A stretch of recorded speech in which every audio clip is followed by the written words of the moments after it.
So,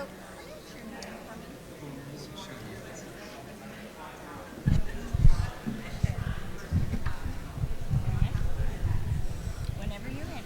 Yes. Okay. Welcome to the Getting Better Show. We are here at the National Religious Broadcasters Convention in Grapevine, Texas, NRB. And I am here and so grateful that he made time for me today to talk to Hermozs Shariat. And he is from Iran, and he has a book called The Great Awakening of Iran. Tell me the name of it. Iran's Great Awakening. Pull it. Iran's Great Awakening, yeah. And it is such a fascinating story. And I want to know mostly, I want to know about the book, okay? Yeah. But I want to know what in the world brought you to be brave enough to do everything you're doing over there. Well, the Lord saved me, and when you're saved, you become brave because you can't keep it to yourself. Yes. God changed my life. I was born as a Muslim in Iran and came to U.S. for graduate studies.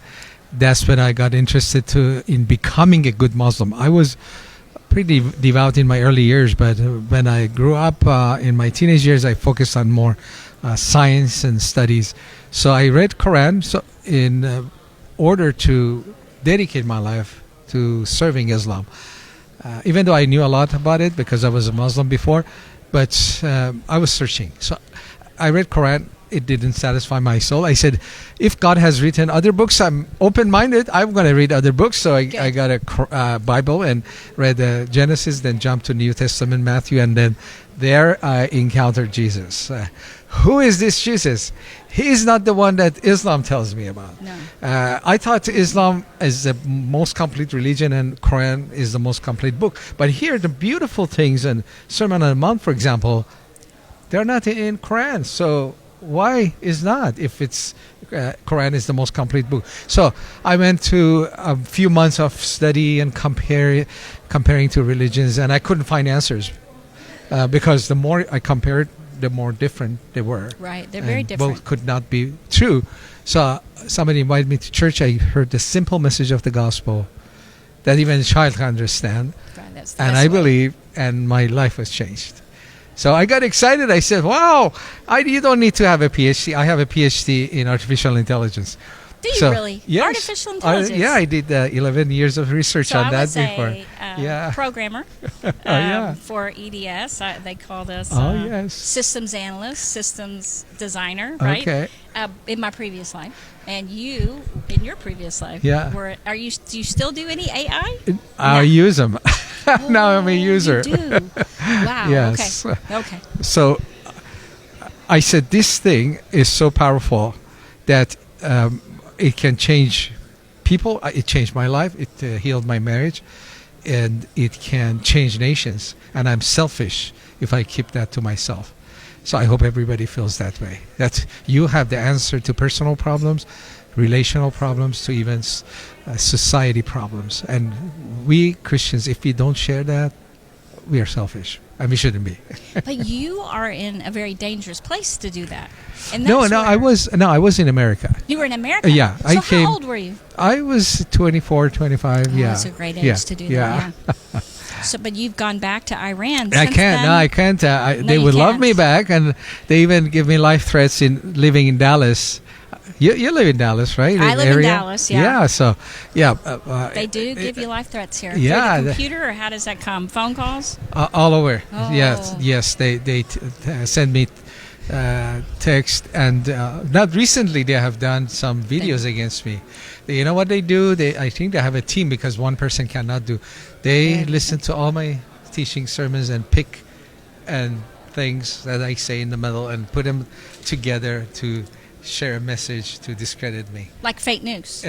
All those things in That's the mainline like news. Facebook does, like don't listen to this. This is bad. This That's this right. is conspiracy. How do they do it in the Muslim world? Yeah, they pick that. For example, I was talking at one time that this channel belongs to you. We don't have financial resources, and if you don't support us, this cannot continue. It was like a telethon, and then at another program I was sharing about how God gave me vision. I said they didn't take this part. I said I was a pastor and didn't have income to do great things for vacation. One of our members gave us a cruise vacation, paid for it. Wow. So I was on a cruise, and during the cruise I was just praying for Iran, and these are the revelations God taught me during the cruise about Iran and what I need to do. So guess which part they took out? I went on a cruise, and they would bring all these clips of beautiful things happening in the cruise, and they would put clips of me asking for money, and I went on the cruise, and they showed the cruise. So you're such a bad man. You're just out for money. Like I get the money to go on a cruise. Yeah. Yes, that's exactly what they do now over here. That's right. Yeah. And so you actually had a heart for other Muslims, and you wanted to share your faith with them. That's right. So did you do it here, or did you do it in Iran? I started doing it here. I evangelized Muslims in Northern California, planted several churches among Iranian Muslims there. And after September 11, I said, it's getting too late. We got to do something. So we bought 1 hour of airtime from a secular channel. We broadcast the gospel to Iran. And from day one, we saw so many people contact us, so hungry for the gospel. We started leading people to Christ from day one. I mean, it was only 1 hour a week. Wow. So it grew to be more and more hours, and we started the 24/7 hour satellite. And we came to Dallas 10 years ago and started 24/7. We beamed the gospel over the heads of the mullahs. They cannot stop it because the signal comes from the sky. We go to the privacy of people's homes, and all doors are locked, so they're not afraid, and we tell them about Jesus. And you know what? Iran is no longer an Islamic nation. You know, I saw that in your book when you said that, and who knows that, right? Yeah, so no. they spin that then. That's all what they make it sound like. Yeah. And our leaders When can people make it say, sound like. Well, you're wrong. You're exaggerating. Exaggeration is a kind of lying. I don't lie. And they say, you Google it. It's 98% Muslim. I said there was...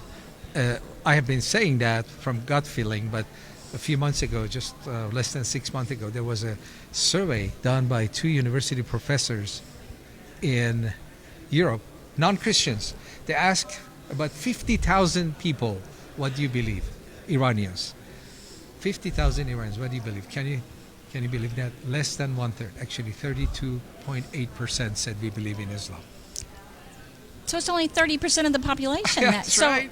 That is interesting. Yeah. It is interesting. So it's the minority. Minority. And the minority can make it look like they're majority. Well, if you're in power. If you're in power. Yeah. If you're in power, you have all the media, you have all the money, you have all the decision-making power. So that's why you hear in the news, death to America, death to Israel, and you go to Iran, they love Americans. That is amazing. That is amazing. So it is very similar to the media here in that non-Christians are not the minority, but they make it look like we're a very small minority. That's right. And definitely there, at least in America, we have been led to believe that it's like,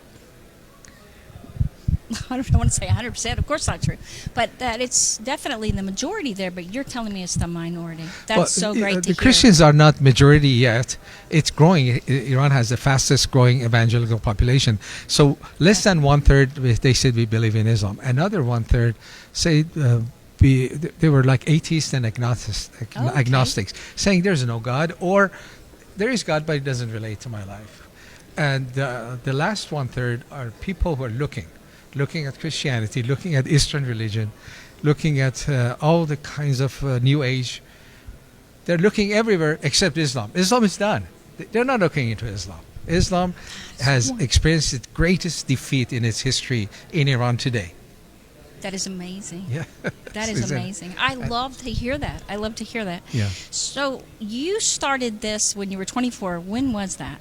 What year back then? You want to calculate my age? I'm 65. No, So how many years have you been evangelizing the Muslims? From day one, I felt I need to do that, and at those days, this was after revolution. Not many people were open, but God used the hardship of revolution, the oppression of the Islamic government over the last few years, 40 years, to bring the people of Iran to a point that they say Islam is not our answer. Islam is our problem and we need to get rid of it. So it was gradual. The first few years was hard. I would work hard for 6 months on somebody who wanted to know about Christ. Somebody who was interested, but took me 3 to 6 months to bring him to Christ. Now, with the simplest message on our channel, people start calling. Simple. So what is your channel? It's called, our ministry is called Iran Alive. Iran Alive. But our channel is called Shabake 7 or Network 7. And the reason we chose that network or name Shabake is because that's the word the government uses for its own television channel. So they have Network 1, Network 2. So that network is very familiar to Iranians' ears. So but they have only 6. So we jumped at 7. That's great. How perfect. That's perfect. 7. Yes. So could we hear it? Can we hear it here? Yeah, it's of course it's on the satellite, but we stream it 24/7.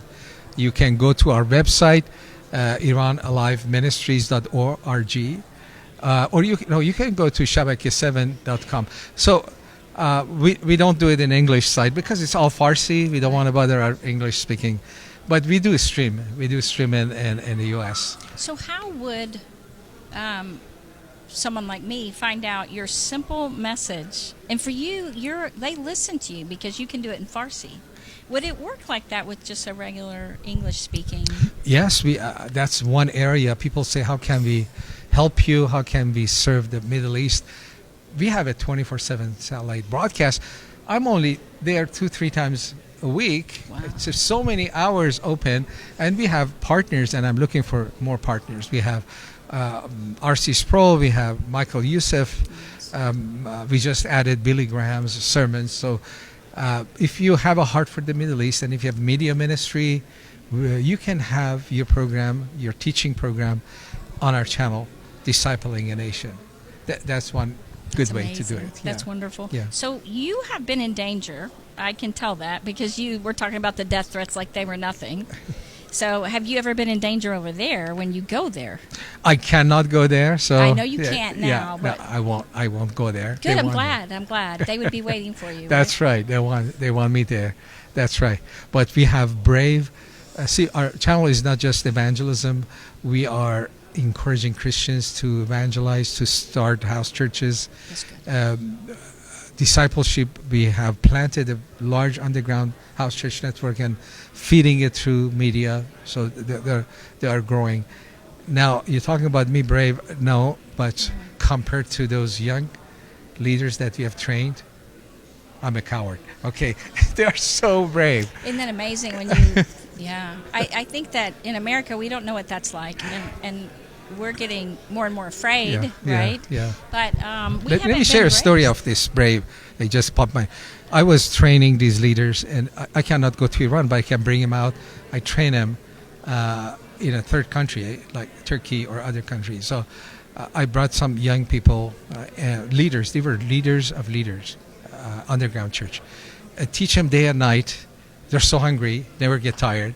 And every night the teachers get tired, go to their rooms, and they start worshiping from 10 p.m. to 2 a.m., singing, worshiping, dancing, making new songs. Just so it was after the conference was over, they were going back the next day. So everything was over. I was sitting, and they were singing, dancing, circles, and worshiping Jesus. I said, do they know they can be arrested tomorrow? Even at the airport, because if they have their names in a list, airport is the place they get arrested. Maybe I didn't teach them well, I thought. Maybe I should teach them more about persecution. Maybe they're delusional. Because they're not aware of the danger. So I interrupted their worship. I said, sit down, I have one more lesson.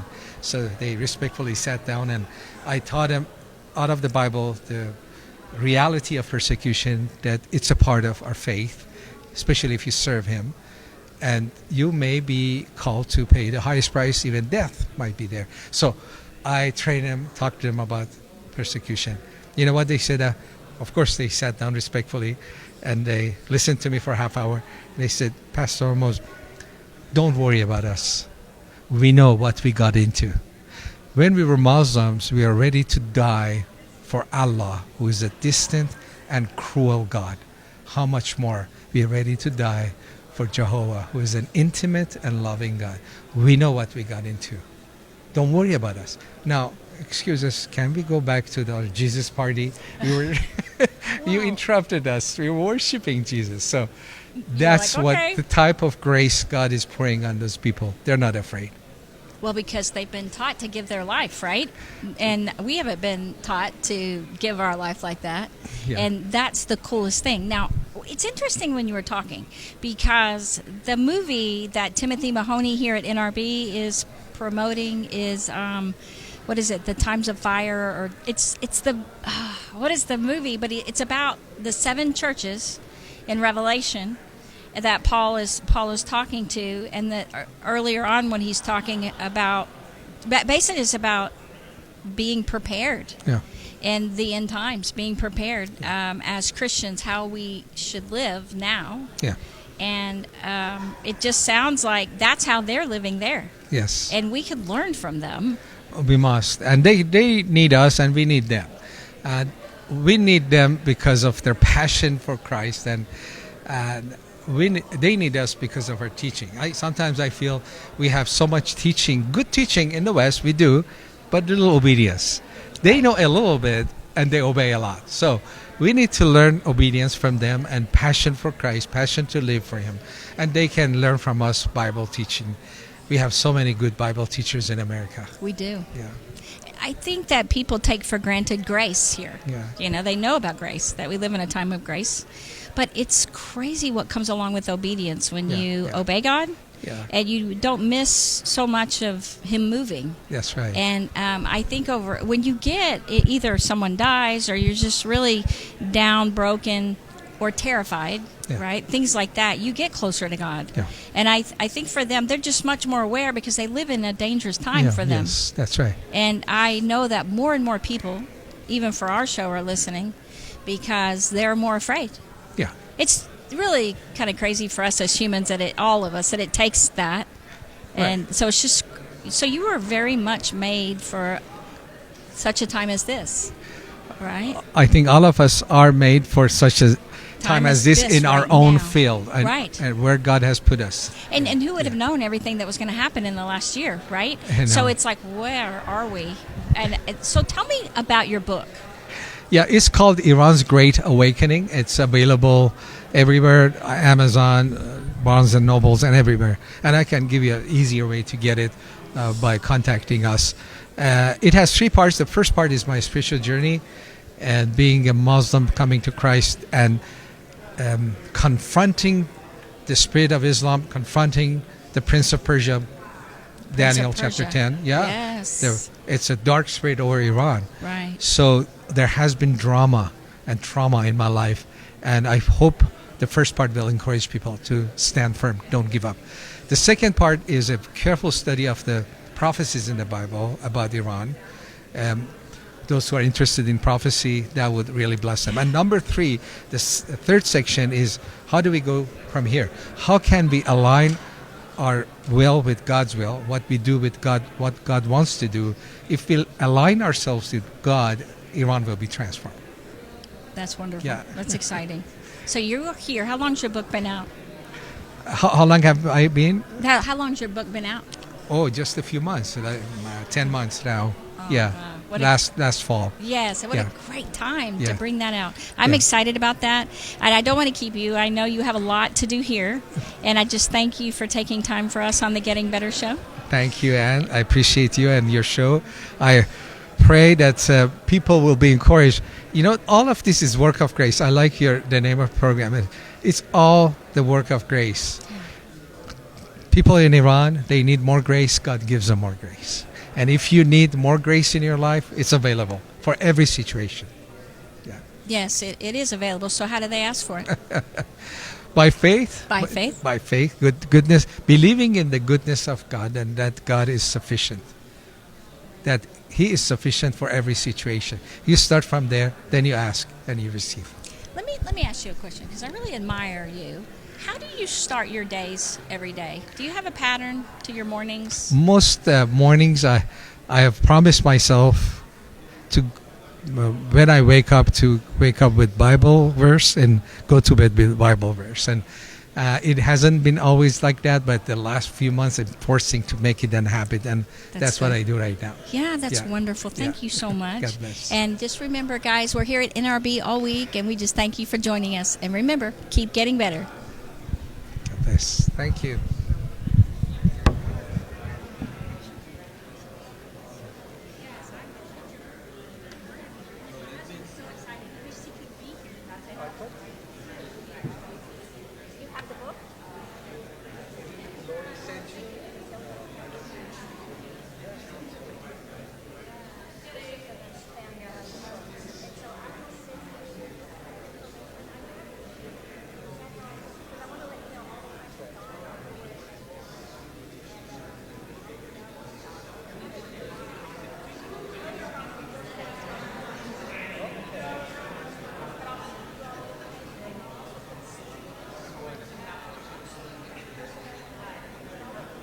Awesome.